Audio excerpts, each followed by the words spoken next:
सक्रिय निवडणूक प्रक्रियेत यापुढे मी भाग घेणार नाही, ही माझी शेवटची निवडणूक असेल, अशा पद्धतीचं विधान हे पवार साहेबांनी केलं होतं.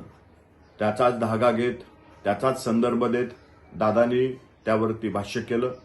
परंतु एखाद्या गोष्टीचा विपर्यास करून त्याचा कसा राजकीय फायदा मिळवता येईल हे नेहमीच प्रयत्न करणारे, ठाण्याचे राखी सावंत म्हणून राजकीय क्षेत्रात परिचित असलेले जितेंद्र आव्हाड यांनी काल सहानुभूती मिळवण्याचा एक केविलवाना प्रयत्न त्या ठिकाणी केलेला आहे.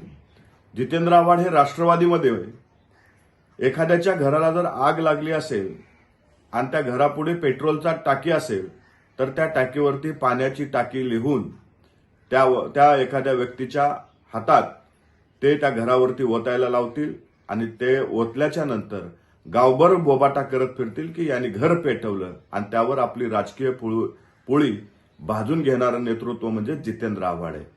पवार साहेबांनी याच्यापासून सावध राहिलं पाहिजे.